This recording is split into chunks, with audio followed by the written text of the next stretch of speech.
Good morning everyone, आप सभी लोगों का स्वागत है। आज 10 फरवरी है तो हम लोग बात करने वाले हैं डेली न्यूज़पेपर एनालिसिस में महत्वपूर्ण टॉपिक को देखेंगे जो आप लोगों को कवर किया जा रहा है पीआईबी दैनिक जागरण राष्ट्रीय संस्करण जनसत्ता पीटीआई से।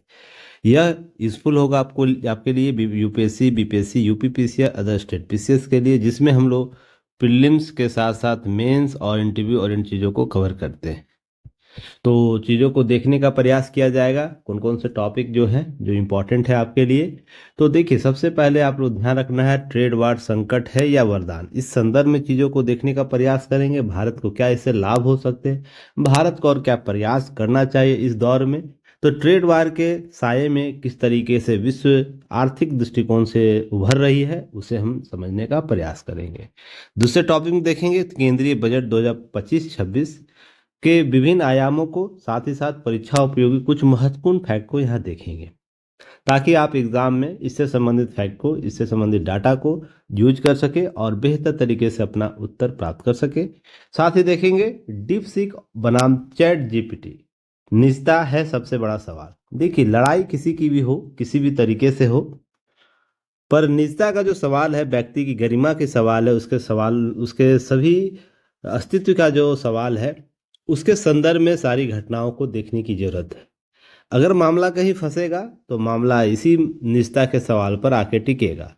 तो इस संदर्भ में हम बदलते आयाम में एआई के कॉन्सेप्ट को समझने का प्रयास करेंगे और ये बहुत ही महत्वपूर्ण टॉपिक है जो आपको इस बार मेंस के एग्जाम में देखने को मिल सकता है। इससे संबंधित विभिन्न आयामों को जोड़कर या डायरेक्ट इसी से संबंधित चीज़ों को जोड़कर पूछ लिया जाएगा।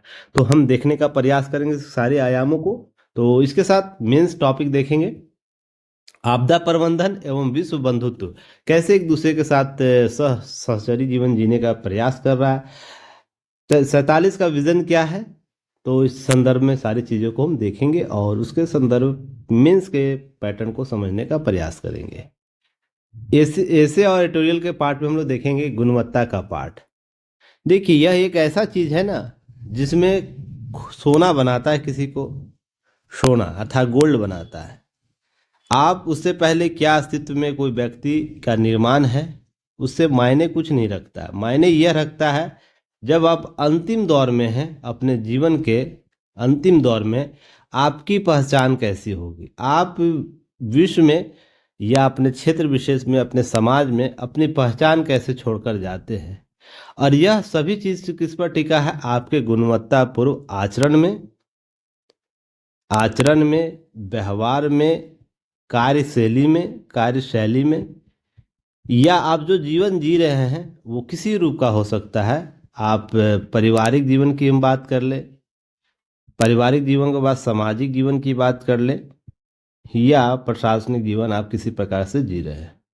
आप किसी भी फेज में हो, किसी भी स्तर पर हो, आप में अगर क्वालिटी नहीं है, अंदर डीप क्वालिटी नहीं है, तो आप ओछे हैं और बोने हैं। आप ये शब्द सुनते होंगे, बोने, ओछे या बोने प्रकृति के व्यक्ति है, व्यक्तित्व लेकर चलते हैं।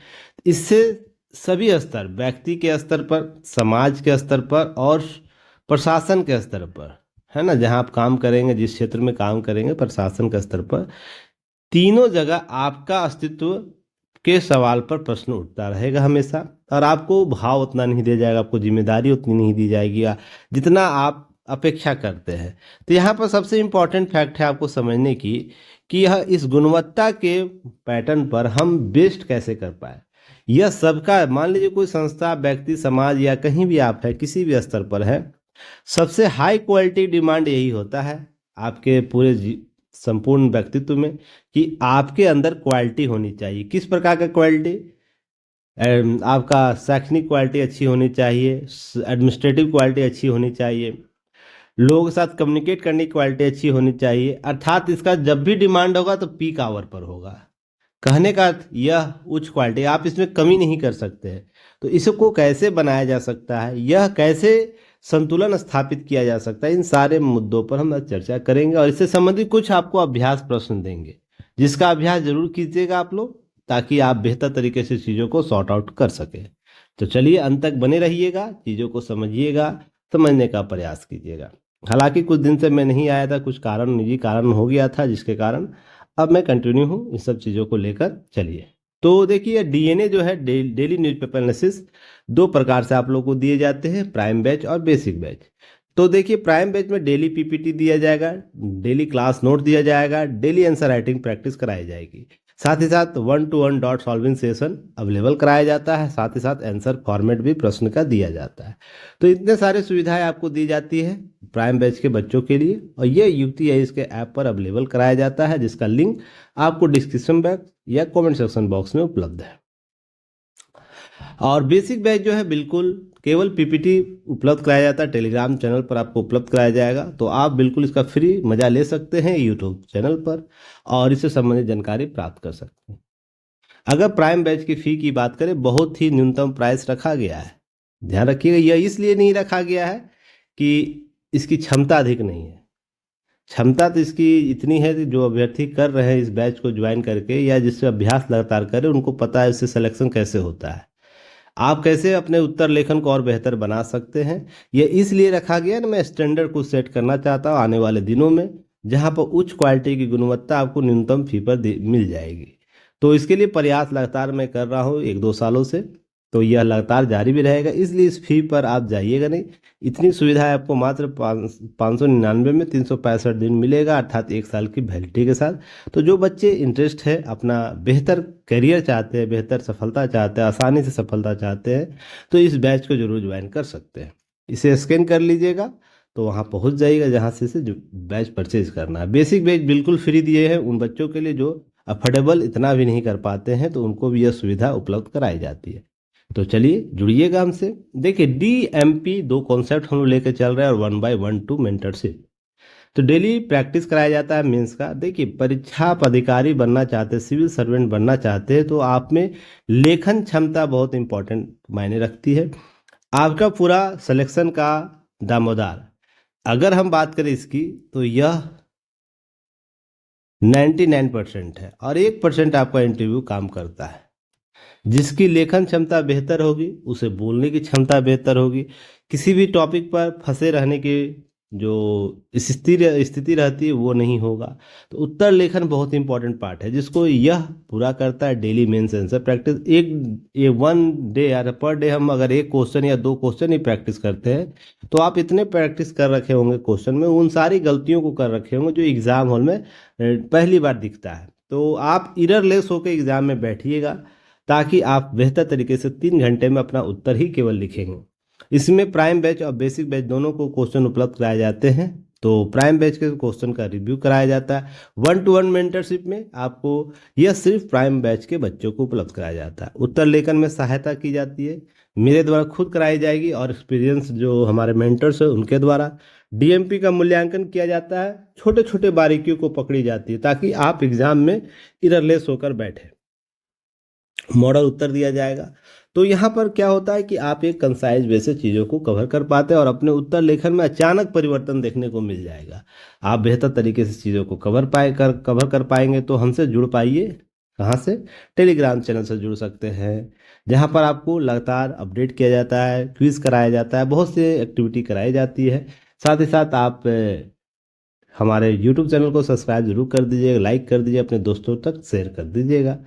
व्हाट्सएप चैनल जरूर ज्वाइन कर लीजिएगा। पेपर कटिंग आपको यहाँ पर उपलब्ध कराए जाते हैं। जो PT फैक्ट होता है, जहाँ पर केवल आपको फैक्टों को संग्रह करने की ज़रूरत है, तो वहाँ पर हम इसको शेयर कर देते हैं व्हाट्सएप चैनल पर। इसका लिंक आपको comment section box, description box सभी जगह उपलब्ध कराए गए हैं। इंस्टाग्राम, फेसबुक पर है, तो वहाँ भी आप हमें फॉलो कर सकते हैं। चलिए टॉपिक पर आते हैं, देखते हैं, समझते हैं। हालांकि मैंने इस पर एक न्यूज़ आपको 5 फरवरी को ही कवर किया था, ट्रेड वार से संबंधित सारी चीज़ों को वहाँ स्पष्ट किया था। तो आप जो बच्चे अभी तक नहीं देख पाए हैं, उस वीडियो को जाकर जरूर देख लीजिएगा। 5 फरवरी का वीडियो है ना, वहाँ पर सारे ट्रेड वार के घटनाक्रम को बताया गया, क्यों ट्रेड वार किया जा रहा है, अमेरिका क्यों अपने 25% और 10% के रेशियो से चल रहा है, आपको कनाडा, मेक्सिको और चीन पर। तो ये सब मामले मैंने पीछे बता रखा है, तो उस वीडियो को देख लीजिए। आज हम बात करेंगे ट्रेड वार भारत के संदर्भ में संकट है या वरदान है। सबसे पहले ध्यान रखिएगा, कुछ बेसिक चीजें हम देख लेते हैं उसी घटनाक्रम के संदर्भ में। तो देखिए सबसे पहले सवाल तो आप लोग को ध्यान रखना होगा, मेक्सिको, कनाडा, मेक्सिको और चीन पर ही क्यों इतना ट्रेड वार का मार की बात हो रही है। अमेरिका क्यों इस पर खफा है? तो सबसे पहले समझिएगा, इस आंकड़े को देखिएगा, है ना, जहां पर मेक्सिको देखिए 475 अरब डॉलर का अभी क्या कर रहा है, निर्यातक देश बना हुआ है अमेरिका के शीर्ष निर्यातक देशों की सूची में। चीन वहीं 427 है और कनाडा 419 है। तो तीन जो शीर्ष है देश हैं जो निर्यातक हैं वहाँ के। तो ध्यान रखिएगा, जिसके कारण वहाँ के जो डिमांड्स है और सप्लाई जो कॉन्सेप्ट है वो कहीं ना कहीं प्रभावित हो रहा है। और भू राजनीतिक स्थिति को सुधारने के लिए, अपने प्रोडक्ट्स को और भी वैश्विक करने के लिए इस प्रकार की नीतियाँ अमेरिका कर रहा है। तो यहाँ पर समस्या यह नहीं है कि यहाँ पर भारत पर नहीं किया जा सकता है।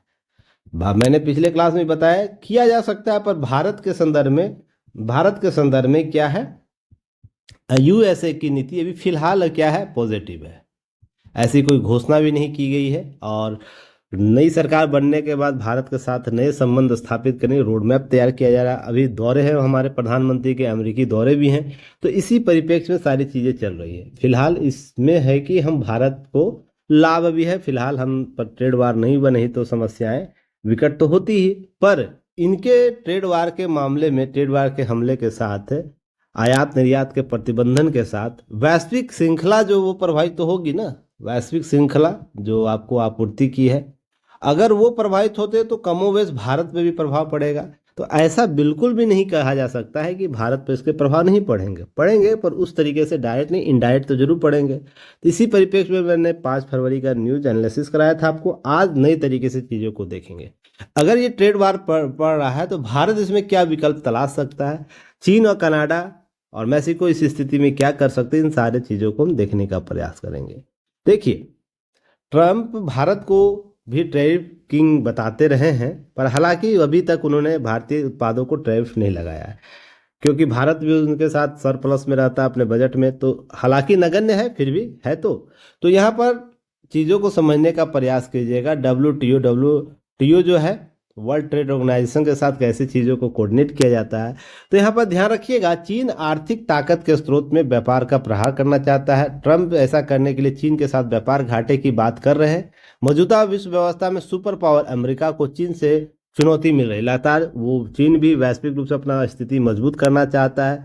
तो यहाँ पर क्या होता है कि क्लैश वार चल रहा है, कहीं पे निगाहें कहीं पे निशाना, दोनों अपने अपने लगा रहे हैं। जैसे भारत पहले आपको अमेरिका रूस पर लगा, यूएसएसआर पर लगाया करता था, यूएसएसआर अमेरिका पर।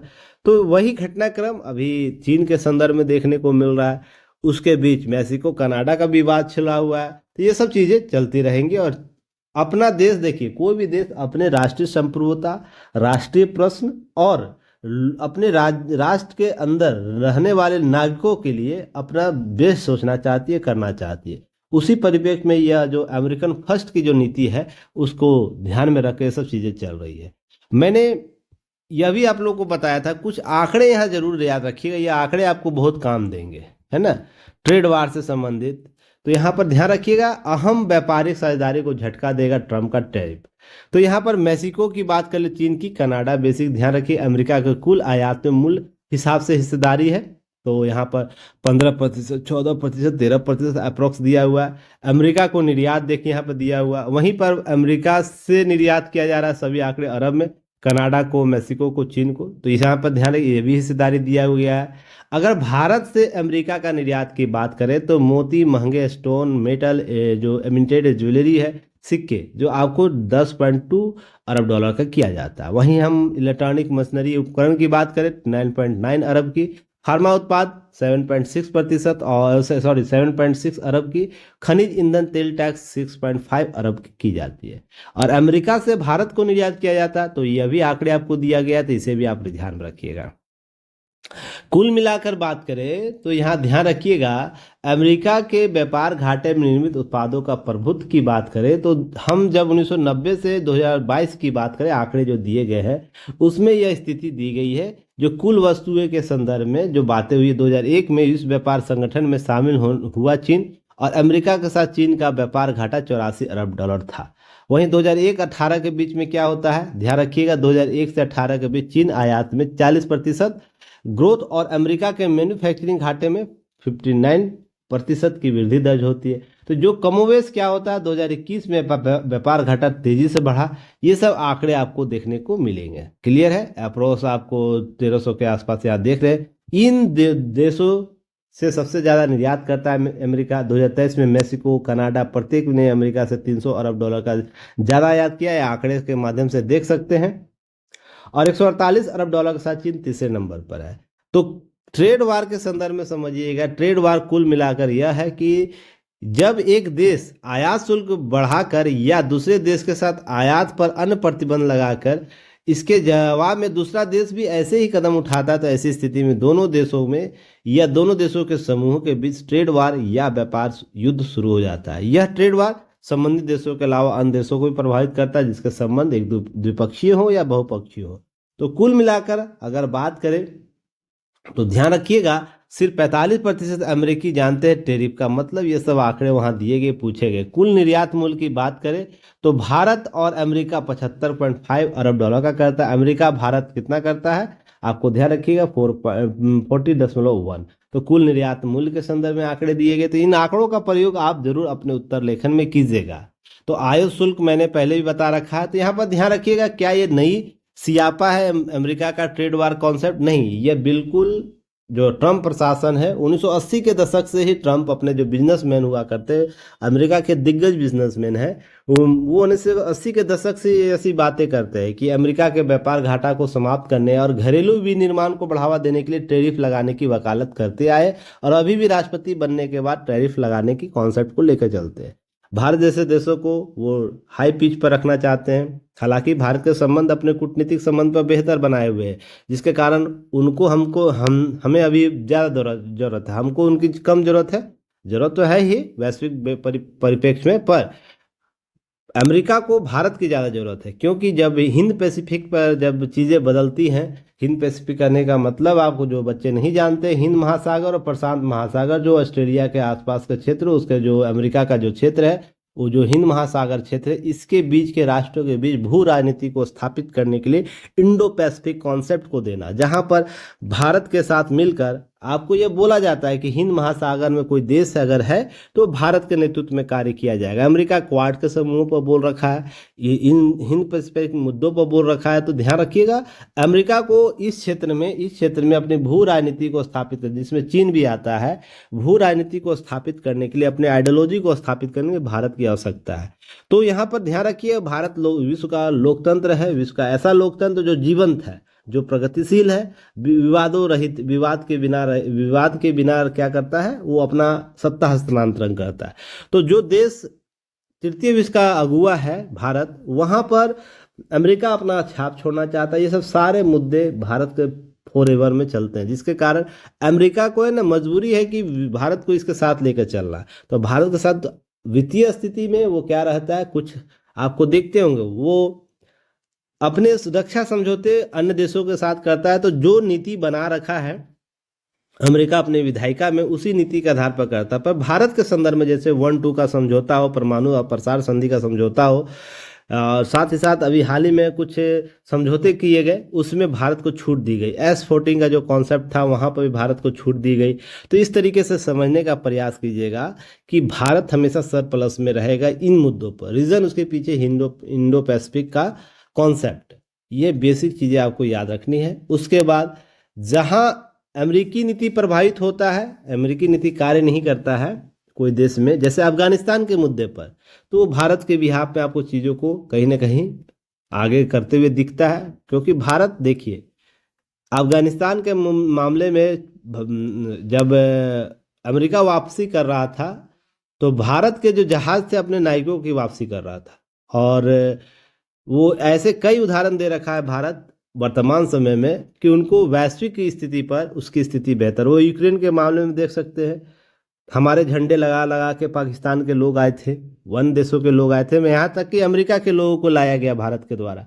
तो यहाँ पर कूटनीतिक चालें जो भारत चलती है ना वैश्विक नीति पर, वो कहीं ना कहीं सकारात्मक रखता है। तो इस संदर्भ में भारत का सपोर्ट में वो रहता है। फिलहाल अभी जानिएगा, मेक अमेरिकन ग्रेट अगेन के मागा जिसको बोलता है वो मेक अमेरिका ग्रेट अगेन, उसकी राजनीतिक मुहिम के इस सिद्धांत पर आधारित था, जहां पर जिन देशों के साथ अमेरिकी व्यापार घाटे में है वे अमेरिका में विनिर्माण और नौकरियों के नुकसान के लिए जिम्मेदार है, यह मानता है। चीन अमेरिका का सबसे बड़ा व्यापारिक साझेदारी है, साथ ही साथ अमेरिका का रिकॉर्ड व्यापार घाटा इसके साथ चलता है। वही वर्ष 2024 में चीन के साथ अमेरिका का व्यापार घाटा 295 अरब डॉलर था। सोच के देखिए कितना अरब डॉलर इसका व्यापार घाटा था, चीन सरप्लस में है। इस तरीके से अमेरिका क्या करता है, बड़े व्यापार घाटा से, और जिसमें Mexico, Vietnam, Germany, Japan, Canada, दक्षिणी कोरिया प्रमुख है, लेकिन इस व्यापार युद्ध में केंद्र में हमेशा चीन रहता है क्योंकि सबसे ज्यादा व्यापार घाटा इसके साथ है। हालांकि व्यापार घाटा बहुत देशों के साथ इसका चलता है, पर वो सबसे ज्यादा किसके साथ विवाद में, चीन में, उसके परिपेक्ष में। उसके दो कारण माने जा सकते हैं। कारण ये कि चीन बदलते परिवेश में क्या करता है, परिवेश में अपना अस्तित्व बना रहा है, जैसे पहले यूएसएसआर का हुआ करता था, रूस का हुआ करता है, उसी तरह चीन अपनी स्थिति स्थापित करना चाहता है। वैश्विक मंचों में हो, यूएन के मंचों पर हो, या भू राजनीति में हम बात करें, जब दक्षिण चीन सागर का कॉन्सेप्ट हो, या BRI अर्थात जो बेल्ट रोड इनिशिएटिव है उसमें बात कर ले, अबोर का कॉन्सेप्ट ले ले, उसमें आपको चीन वैश्विक भूमिका में आना चाहता है। तो इसके कारण अपने आर्थिक समाधान में वो कहीं न कहीं अमेरिका चाह रहा है चीन को भू राजनीति पर पटकनी देना। इसी संदर्भ में समझिएगा चीन को क्यों टारगेट किया जा रहा है, उसके अपने मामले इसको समझिएगा। ट्रंप की शुल्क नीति चीन के आर्थिक प्रगति को रोकने के प्रयास के रूप में देखा जाता है। पिछले प्रशासन जो 2017 से 21 था, ट्रंप का चीन के आयाती 370 अरब डॉलर मूल्य की वस्तुओं को टैरिफ लगाया, जिसमें अनुचित व्यापार व्यवहार, बौद्धिक संपदा जिसे IP बोलते हैं की चोरी और व्यापार असंतुलन को हवाला दिया गया था। वहीं तो अब तक 2025 में दोबारा सत्ता आने के बाद ट्रंप प्रशासन अपने एजेंडे की और सख्ती से लागू कर रहा है। चीन के प्रति उसकी नीतियों में वैश्विक परिणाम होंगे, यह बात कर रहा है। अमेरिका कंपनियों टेक्सटाइल, इंजीनियरिंग, ऑटोमोबाइल, इलेक्ट्रॉनिक्स आदि आपूर्ति श्रृंखला में चीन पर निर्भर है। वही विभिन्न निर्देशों और प्रोत्साहनों के माध्यम से इन आपूर्ति श्रृंखलाओं के लिए बाधित, पुनर्गठित और पुनः स्थापित किया जा सकता है, जिस पर वो काम करता है। तो ध्यान रखिएगा, भारत इस क्षेत्र में बेहतर काम कर सकता है। जहां पर उसको अमेरिकी कंपनियों को चीन पर निर्भर है, वहां पर अगर लूप होल निकल रहा है तो भारत को इन क्षेत्रों में बेहतर विकल्प ढूंढने की आवश्यकता है। उसके लिए भारत बहुत से मुद्दों पर काम भी करता है, तो यहाँ पर समझने का प्रयास कीजिएगा, इन मुद्दों पर काम होगी। अमेरिका अब एक आत्मविश्वासी और शक्तिशाली चीन का सामना कर रहा है, इसलिए संभावना कम है चीन अमेरिकी मांगों को पूरी तरह मानेगा। तो यहाँ पर विवाद होगा, टैरिफ लगेंगे, तो उन क्षेत्रों का जो लूप होल निकलेगा उसको पूर्ति करने के लिए भारत आगे आ सकता है। इससे व्यापारिक संघर्ष अनिवार्य है, जिससे अन्य देशों पर असर पैदा हो सकता है। हालांकि ये अवसर सीमित होंगे कुछ समय के लिए, क्योंकि अमेरिका निवेश अपने देश में वापस लाने का प्रयास करेंगे। तो निवेशक जो आएंगे तो किस तरीके से आएंगे, इसी तरह इन्हीं देशों से आएंगे। तो ध्यान रखना है, अमेरिका विशेष रूप से उच्च प्रौद्योगिकी विनिर्माण को अमेरिका में आकर्षित करना चाहता है। तो उच्च प्रौद्योगिकी विनिर्माण क्षेत्र में आपको दूरसंचार, एरोस्पेस, सेमीकंडक्टर जैसे क्षेत्रों में तकनीकी हस्तांतरण प्रतिबंधित किया जा सकता है। तो भारत इस सारे विकल्पों को चूज कर सकता है, तलाश कर सकता है, और भारत इस क्षेत्र में काम भी कर रहा है। वो दूरसंचार का क्षेत्र हो, एरोनॉटिकल्स, एरोस्पेस का हो, सेमीकंडक्टर का, इन सारे मामलों में इन सब चीज़ों को समझने का प्रयास करेंगे, आगे चीज़ों को देखेंगे। जब इसके अतिरिक्त हम आगे बढ़ते तो समझने का प्रयास कीजिएगा कि श्रम प्रधान क्षेत्रों पर भी उच्च टैरिफ लगाए जाने की योजना है। तो श्रम प्रधान क्षेत्रों में कौन कौन से आएंगे, जहां क्या भारत इसका लाभ मिलेगा? सैद्धांतिक रूप से हाँ, लेकिन इसके लिए कई शर्तें पूरी करनी होगी। चीन पर अमेरिकी शुल्क से बाहर भारत श्रम प्रधान कम और मध्यम तकनीकी वाले विनिर्माण क्षेत्रों जैसे वस्त्र, परिधान, ऑटो कंपोनेंट्स के अवसर मिल सकते हैं। इसमें वियतनाम, थाईलैंड, इंडोनेशिया, श्रीलंका से खुली अर्थव्यवस्थाओं से हमारा प्रतिस्पर्धा करना पड़ेगा, क्योंकि वो भी श्रम प्रधान क्षेत्रों में अपने हाथ आजमाते रहते हैं। इसलिए हमें आयात नीति को उदार करनी होगी और व्यापार अनुकूलन बनाना होगा। ईज ऑफ डूइंग बिजनेस क्या करनी होगी, वास्तविक रूप से प्रभावी बनानी होगी। तो भारत इस क्षेत्र में लगातार प्रयास करता है, इस तरीके के विकल्पों की तलाश करता है। वहीं दूसरी पीढ़ी के सुधार लागू करने का सही समय है, विशेष रूप से राज्यों में जहां पर दूसरी पीढ़ी की सुधार की बात की जाएगी, ताकि हम विनिर्माण और निर्यात को बढ़ावा दे सके। तो यह यहाँ से प्रश्न आपसे पूछा जा सकता है, ध्यान रखिएगा, दूसरी पीढ़ी की सुधार नीति क्या है, अभी राज्यों में क्यों लागू करनी चाहिए, विनिर्माण और निर्यात को कैसे बढ़ावा दिया जा सकता है, इससे प्रश्न आपको बनाए जा सकते हैं, ध्यान रखिएगा। वैश्विक व्यापार संघर्ष में आपूर्ति श्रृंखलाओं को बाधित कर रहे हैं और नए दावेदारों के लिए अवसर प्रदान कर रहे हैं, जिसमें भारत भी शामिल है। लेकिन इस दौर में हम अकेले नहीं हैं, बाकी देश भी है, वियतनाम, थाईलैंड, श्रीलंका, इस सब का नाम सुने होंगे। तो यह भी अपने दौर में जो सबसे बेहतर प्रदर्शन करेगा वही इसका लाभ ले पाएगा, इसी मलाई को खा पाएगा। तो इसमें दर्जनों देश शामिल है, तो अपनी व्यवस्थाओं को सुधार करना होगा, आवश्यक सुधार लागू करने होंगे, जिसमें दूसरी पीढ़ी की सुधार बहुत इंपॉर्टेंट मायने रखती है। तो सबसे पहले इसको देख लेते हैं, दूसरी पीढ़ी की क्या बातें होती। देखिए, अगर हम प्रमुख चरणों की बात करें भारत में आर्थिक सुधारों की, तो 2 चरण इंपॉर्टेंट है।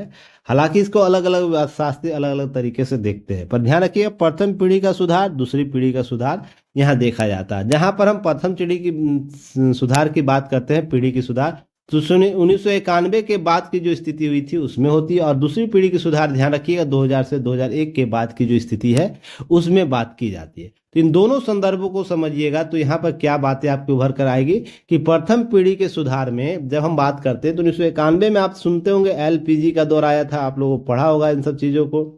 तो एलपीजी के दौर में नीतियों को अपनाया गया। इन सुधारों को मुख्य उद्देश्य आर्थिक विकास की गति देना, विदेशी निवेश को आकर्षित करना और सरकारी नियंत्रण को कम करना, ये मुख्य आपको केंद्र बना हुआ था।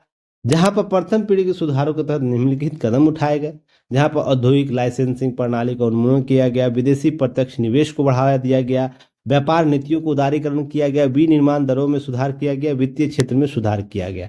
यह कौन था? प्रथम पीढ़ी के सुधार नीति। हालांकि इसके प्रभाव अब अभी देखने को मिलते हैं, ऐसा नहीं कि प्रथम पीढ़ी हुआ और 2000 के बाद दूसरी पीढ़ी स्टार्ट हुई तो प्रथम पीढ़ी का असर छूट गया, ऐसा नहीं।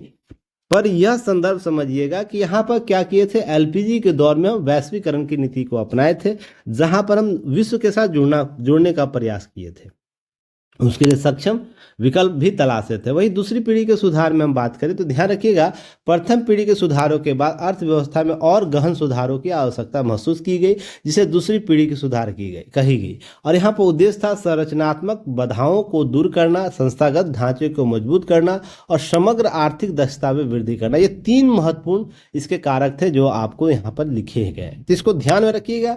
दूसरी पीढ़ी की बात होगी जो वर्तमान में भी बातें होती हैं, जहां पर संरचनात्मक बाधाओं को दूर करना, अभी मैं चर्चा कर रहा था ना, अमेरिका से अगर करनी हो संरचनात्मक चीज़ों को हमको बेहतर करना हो, संस्थागत ढांचे मजबूत करनी होगी, समग्र दक्षता स्थापित करनी होगी, तभी जाकर हम चीज़ों को बेहतर कर पाएंगे। तो इसमें हम औद्योगिक क्षेत्र में क्या करेंगे, श्रम कानून में सुधार कर सकते ताकि श्रम प्रधान चीज़ों को अवेलेबल, छोटे और मध्यम उद्योगों के लिए समर्थन कर सकते, संरचना इंफ्रास्ट्रक्चर में बिजली, पानी, परिवहन, दूर क्षेत्रों में निजीकरण और निवेश को प्रोत्साहन देना, व्यापार क्षेत्र में आर्थिक निर्यात और आयात प्रक्रियाओं का सरलीकरण करना, टैरिफ दरों में कमी करना। देखिए यही बातें हो रही हैं जो आपको दूसरी पीढ़ी की टैरिफ दरों में कमी करना। राज्य विकल्प क्लास में भी हाल ही में बंगाल में 4 लाख से अधिक क्या हुआ, 4 लाख करोड़ से अधिक का निवेश आया। तो हम निर्यात आयात प्रक्रियाओं में सरलीकरण करेंगे ताकि राज्यों में निवेश बढ़े।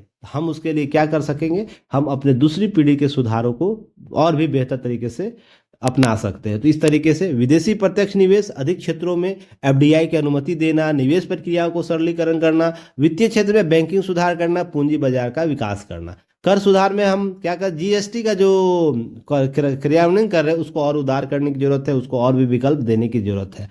कृषि क्षेत्र में कृषि विपणन को सुधार करना, कृषि में निजी निवेश को बढ़ाना, ये सब विकल्प हम तलाश कर सकते हैं दूसरी पीढ़ी में। जहां पर बातें होती थी, हम नए ईज ऑफ डूइंग बिजनेस में हम नए विकल्पों की तलाश करेंगे जहां पर दूसरी पीढ़ी के संशोधन को हम बेहतर कर सकते हैं। तो क्लियर है, तो इस तरीके से ध्यान रखें। इन सुधारों के उद्देश्य आर्थिक विकास को समावेशी और स्थायी बनाना।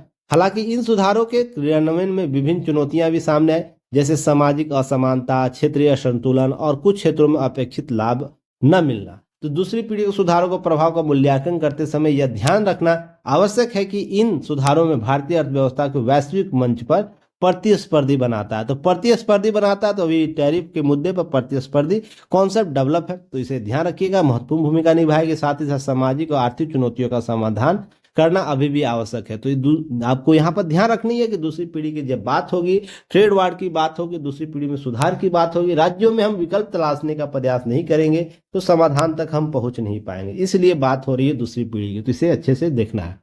चलिए प्रश्न का अभ्यास कर लीजिएगा, यहाँ 10 कर दीजिएगा, सॉरी थोड़ा सा इधर रह गया। 10 फरवरी का यह क्वेश्चन है, जहां पर ट्रेड वार के दौर में भारतीय अवसरों को सृजित किया जा सकता है। इस संबंध में कौन सी नीतिगत निर्णयों की आवश्यकता प्रतीत हो रही है, स्पष्ट करें।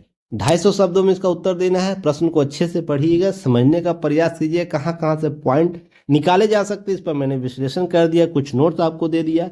और सभी बच्चे जो डीएनए देख रहे हैं, डेली न्यूज़पेपर एनालिसिस देख रहे हैं, आप आंसर प्रैक्टिस कीजिए। नहीं कीजिएगा, समस्या यह होगा कि तत्कालिक रूप से आप समाधान नहीं निकाल पाइएगा। और प्रश्नों का लोचपन जो होता है, लोच कहाँ से लानी है, कहाँ से हम चीज़ों को डाटा फैक्ट के साथ प्रस्तुत कर दे, कैसे किन डाटाओं का समग्र प्रयोग करें, इसका अध्ययन जब तक नहीं कीजिएगा, अभ्यास जब तक नहीं कीजिएगा, बार बार अभ्यास नहीं कीजिएगा, एग्जाम हॉल में आपके हाथ रुके रहेंगे। और मैं बार बार बोलता हूँ, मेंस एग्जाम में उसी का सिलेक्शन होता है जिसका हाथ 3 घंटे नहीं रुकता है। आप 3 घंटे हाथ से बिना रुके लिख लिए ना, समझिए आपको सिलेक्शन होने से मेंस में कोई नहीं रोक सकेगा और अच्छे अंकों से सिलेक्शन ले पाइए, क्योंकि आपके पास डाउट ही नहीं रहेंगे, आपके पास डाउट्स नहीं रहेंगे, आपके पास किसी प्रकार का अड़चन नहीं होगा। कोई भी प्रश्न आएगा उसको तुरंत मॉडरेट करके अपने अनुसार, क्वेश्चन के डिमांड के अनुसार उत्तर लिख पाइएगा।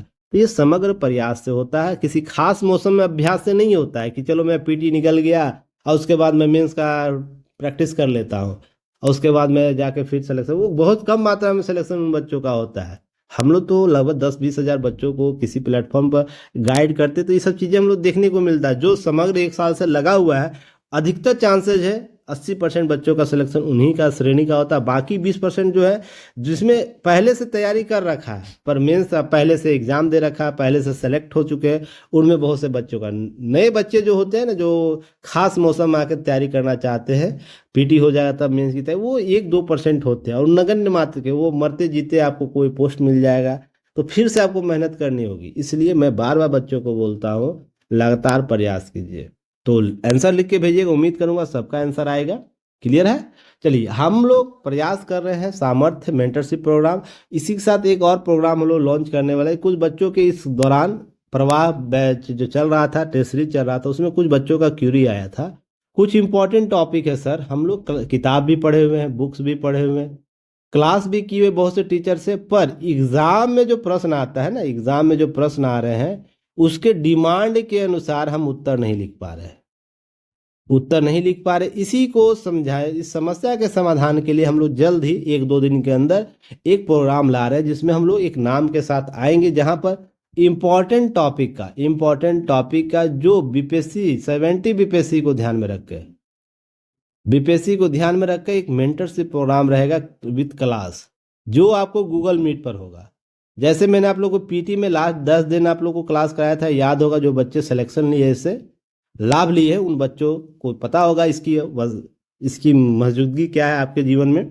अगर ये नहीं होता तो शायद बहुत से बच्चे इसमें नहीं निकल पाते जो तैयारी कर रहे हैं, क्योंकि लास्ट आवर में वो पढ़ के आप जा पा रहे या नहीं पा रहे, ये सबसे इंपॉर्टेंट है। जो एग्जाम में प्रश्न आएंगे उस ट्रेंड के अनुसार चीज़ें आप लोग तैयारी करके आए हैं या नहीं आए। इसीलिए इस अंतिम दौर में मैं और हमारी टीम आपके लिए प्रयास करके आएगी, आपके लिए वो टॉपिक लेकर आएगी जो आपको उन सारे डायग्राम डायलेमा को समझा देना जो एग्ज़ाम में प्रश्न के तौर पर पूछे जाएंगे, ताकि एग्ज़ाम में आप किसी प्रकार का कन्फ्यूजन ना ले सके। तो फिर हम रैपिड राउंड को तरह इसे लेकर आएंगे। महत्वपूर्ण टॉपिक का एक सीरीज आप लोग को दिया जाएगा और बहुत ही न्यूनतम शुल्क पर होगा। ऐसा नहीं कि एकदम ऐसा लिया जाएगा पैसा जिसमें आप लोग का हफनी निकल जाए या हाई लग जाए आप लोगों का मुझे, ऐसा बिल्कुल भी अफोर्डेबल प्राइस में होगा, बहुत ही न्यूनतम प्राइस में, ताकि आप भी देने में सहज और ये खर्च जो निकल सके, जो करने का जो प्रोसेस है पीडीएफ बनाने, टीम को रखने का, वो सब निकाला जा सके। और कोई मेरा इसमें उम्मीद नहीं रहेगा, बशर्ते कि आपका सिलेक्शन होना जरूरी है। जिस तरीके से मैं 10 डे आपको पीटी के लिए समाधान सीरीज लेकर आया था, उसी तरीके से इसका भी आपको लाया जाएगा। क्लियर है? तो हम चलिए इससे जुड़िएगा। जो बच्चे होंगे जिनको लगता है कि पीटी में मैं कहीं ना कहीं फंस जाऊंगा, जरूर जुड़िएगा, आपका सिलेक्शन निश्चित होगा। रीज़न उसके पीछे कि उस तरीके से कंसिस्टेंसी के साथ हम चीज़ों को कवर करेंगे, वही चीज़ बताएंगे जो एग्ज़ाम में आता है। ये आलतू फालतू चीज़ों पर हम फोकस नहीं करेंगे।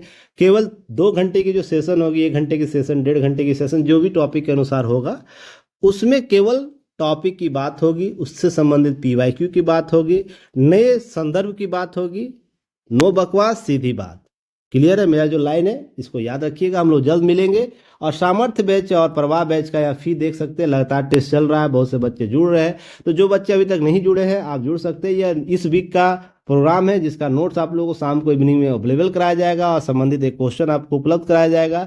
इस डे प्लान को आप अच्छे से देख लीजिएगा। 16 तारीख को टेस्ट है आपको डे 29 से 34 का, तो इसे अच्छे से अभ्यास कीजिएगा। यहाँ से प्रश्न लगातार पूछे जाते हैं, तो इसको अच्छे से करके जाने की आवश्यकता है। यही प्रश्न आपको मेंस में देखने को मिलेगा। ये टाइमलाइन है जो आपको टोटल टेस्ट का है, जो टेस्ट के साथ ही जुड़ा हुआ है। तो जो बच्चे आप जुड़ना चाहते हैं सामर्थ्य से, प्रवास से हमसे जुड़ सकते हैं, प्राप्त कर सकते हैं। क्लियर है। अब है नेक्स्ट टॉपिक जिसमें हम लोग बात करेंगे केंद्रीय बजट 2025-26 के बारे में बात करेंगे। देखिए क्या है, सबका विकास थीम पर केंद्रित बजट है आपको 25-26 का, जहां पर उद्देश्य क्या है, सभी क्षेत्रों में संतुलित विकास को प्रोत्साहित करना। वित्त मंत्री ने विकसित भारत के व्यापक सिद्धांतों को रेखांकित किया। गरीबी, युवाओं, किसानों, महिलाओं पर विशेष ध्यान केंद्रित किया। यह हमेशा बजट का, इधर 2 दशकों से जो बजट आ रहे हैं ना, उसमें ये सब बातें होती है, गरीबी, युवा, किसान, महिलाएं। पर यह आयाम कहाँ तक उभर कर सामने आएगा, जहां लास्ट में विकल्प में आपको बातें करूंगा, जिस तरीके से आप समझ पाएंगे कि इसका संदर्भ क्या होगा। इसी विषय पर वित्त मंत्री ने, देखिए ध्यान रखिएगा कुछ चीज़ों को, कि वित्त मंत्री जो विकसित भारत के व्यापक सिद्धांतों को रेखांकित, जिनमें निम्नलिखित तत्व शामिल है। गरीबी है, शून्य गरीबी, 100% अच्छी गुणवत्ता वाली स्कूली शिक्षा की बात हो रही है। उच्च गुणवत्ता वाली सस्ती और व्यापक स्वास्थ्य सेवाओं तक पहुंच की बात हो रही है। सार्थक रोजगार के साथ साथ 100% कुशल श्रमिक की बात हो रही है। आर्थिक गतिविधियों 70% महिलाओं तथा किसान देश हमारे देश के विश्व के खाद्य टोकरी के तौर पर बना सके। इन मुद्दों के आधार पर फोकस होकर ये सिद्धांत के आधार पर बजट का निर्माण किया गया। तो कुल मिलाकर यही है कि बजट का जो दर है उसका विभिन्न स्वरूपों में कैसे आउटपुट निकल कर आएगा, उसी चीज़ों को समझने का प्रयास किए। मेंस ऑफ व्यू से पीटी फैक्ट अलग से आप लोग को दिए जाते हैं, तो यहाँ पर मेंस ऑफ व्यू से चीज़ों को समझने का प्रयास कीजिएगा। विकास के 4 प्रमुख इंजन माने गए हैं, जिसमें उस पर काम करने की बात की गई है। देखिए कृषि के क्षेत्र में कुछ योजनाओं को लाया गया है, या कुछ योजनाओं को क्या किया गया, मॉडरेट करके उसमें निवेश दिए गए हैं, ताकि उसका लाभ अंतिम व्यक्ति तक पहुंच सके जो किसानी कर रहा है। तो देखिए प्रधानमंत्री धन धान्य कृषि योजना 100 से कम उत्पादकता वाले जिलों में शामिल कर 1.7 करोड़ किसानों को लाभ दिया जाएगा। इसके माध्यम से ग्रामीण संपन्नता अनुकूलन निर्माण कार्यक्रम, ग्रामीण संपन्नता अनुकूल निर्माण कार्यक्रम के तहत आप लोगों को कौशल निवेश तकनीकी के माध्यम से क्या किया जाए, कृषि में रोजगार बढ़ाने हेतु राज्यों की भागीदारी। तो यही हमारा क्या है, महत्वपूर्ण पक्ष है, जहां पर हम क्या कर सकेंगे, ग्रामीण क्षेत्रों में कृषि संपन्नता को ला पाएंगे, ग्रामीण संपन्नता को ला पाएंगे। उसके अनुकूल निर्माण कार्यक्रम जो है, कौशल विकास, निवेश, तकनीक जैसे मुद्दों पर हम बेहतर रोजगार क्रिएट कर पाएंगे। यह महत्वपूर्ण स्तंभ के तौर पर माना जा रहा है कृषि क्षेत्र में। इसको आपको यहाँ से प्रश्न भी पूछे जा सकते हैं, ध्यान रखिएगा। वहीं दलहनों में आत्मनिर्भरता, 6 वर्षीय अभियान के तहत तूर, उड़द और मसूर दालों पर विशेष ध्यान देने की बात की जा रही है। किसान क्रेडिट कार्ड की सीमा बढ़ी, 3 लाख से बढ़ाकर 5 लाख किया गया। तो इस तरह के 2 लाख अतिरिक्त पैसे मिलेंगे, तो किसानों को क्या होगा, अपने निवेश की सीमा बढ़ाई जाएगी, उसके साथ फसल विविधता लाया जाएगा। ये सब चीज़ें की जा सकती है। तो किसान क्रेडिट कार्ड भी कहीं ना कहीं कृषि को बढ़ावा दे सकता है। और साथ ही उच्च उपज वाले बीजों का राष्ट्रीय मिशन चलाया जाएगा, 100 से अधिक नई बीज किस्मों को विकसित करने पर जोर दिया है। पिछले वर्ष ही आप लोग 149 से अधिक नई किस्मों के संदर्भ में प्रधानमंत्री के द्वारा लोकार्पण भी किया गया था। ये सब चीजें ध्यान रखिएगा आप लोग। कृषि क्षेत्र में अगर प्रश्न पूछे तो ये सब नए इनिशिएटिव को लिख सकते हैं, कैसे हम कृषि क्षेत्र को उन्नत बना सकते हैं, कृषि की को कैसे बढ़ावा दे सकते हैं, किसानों के आय को कैसे बढ़ा सकते हैं, ये सब सारे मुद्दों को आप लिख सकते हैं। कपास उत्पादकता मिशन 5 वर्षीय पहल के तहत उच्च गुणवत्ता वाले कपास के उत्पादन को क्या दिया जाएगा, बढ़ावा दिया जाएगा, जोर दिया जाएगा। बिहार में मखाना बोर्ड बनाया गया। बिहार से प्रश्न पूछे तो अलग से एक सेशन भी मैंने इसमें कवर कर दिया गया है बजट में बिहार। तो यहाँ पर चीज़ों को कवर करने का प्रयास किया गया है, जहाँ पर मखाना उत्पादन और प्रसंस्करण को बढ़ावा दिया जाएगा। और आपको पता होगा मखाना उत्पादन में बिहार एक अग्रणी राज्य में आता है। तो यहाँ और भी हम प्रोसेसिंग पावर को हम क्या कर सकते हैं, प्रसंस्करण जो विविधता को ला सकते हैं, मखाना में और भी उत्पादकता को बढ़ा सकते हैं, पैसे कमा सकते हैं, आय सृजित कर सकते हैं। मत्स्य विकास के लिए अंडमान निकोबार और लक्षद्वीप में सतत मत्स्य पालन को प्रोत्साहन दिया जा रहा है। असम में यूरिया संयंत्र लगभग 12.7 लाख मीट्रिक टन क्षमता वाले नया संयंत्र स्थापित करने की बात की जा रही है, ताकि राज्यों में, देशों में क्या किया जाए भारतीय संदर्भों में इसकी उत्पादकता को बढ़ाया जा सके, विविधता को बढ़ाया जा सके, साथ ही साथ क्या किया जा सकता है, आय वृद्धि की जा सके किसानों के। यह महत्वपूर्ण पक्षों के तौर पर देखा जा रहा है। वहीं एमएसएमई में देखिए बहुत महत्वपूर्ण बदलाव के साथ चीज़ों को समझने का प्रयास किया। संशोधित एएमआई वर्गीकरण किया गया एमएसएमई में, जहाँ पर निवेश और कारोबार सीमा 2.5 गुना बढ़ी है। जहाँ पर हम अगर इन्वेस्टमेंट का स्तर पर देखें, टर्नओवर का ओवर पर देखें, तो माइक्रो जो इंटरप्राइजेज है, जहाँ पहले करंट में एक होता था 1 करोड़ रुपया, वहीं अब 2.5 करोड़ हो गया है। वहीं हम इसके टर्नओवर की बात करें, पहले 5 करोड़ हुआ करता था, अब 10 करोड़ हो गया। तो रेशियो बढ़ाया गया, ध्यान रखिएगा। स्मॉल इंटरप्राइजेज में 10 पहले करंट पर इन्वेस्टमेंट हम कर सकते थे, अब 25 करोड़ हो सकता है। इसे रेशियो को समझिएगा। यहाँ से बीपीएससी ने प्रश्न भी पूछा है, ध्यान रखिएगा, मेंस में प्रश्न पूछा है यहाँ से। तो इस नए परिभाषा को, नए संदर्भ को अच्छे से समझ के जाना है। अब पहले 250 हुआ करता था, मीडियम इंटरप्राइजेज में 250 टर्नओवर के रेशियो को मीडियम इंटरप्राइजेस कहा जाता था, अब 500 करोड़ हो गया। तो ये दायरा बढ़ने से क्या होगा, निवेश की क्षमता बढ़ेगी, निवेश की क्षमता बढ़ेगी, साथ साथ निर्माण क्षमता बढ़ेगा, निर्माण क्षमता बढ़ेगा, क्योंकि निवेश है। नए नए बाजार क्रिएट किए जा सकते हैं, बाजार क्रिएट किए जा सकते हैं, रोजगार क्रिएट किया जा सकता है। तो ये सब जो है ना, ये सब बदलाव आपको देखने को मिलेगा। तो ये सब चीज़ें आपको याद रखनी है। सूक्ष्म उद्यम क्रेडिट कार्ड को क्या किया गया, आपको 10 लाख उद्यमियों के लिए 5 लाख रुपए तक की ऋण सुविधा उपलब्ध करा दी गई है।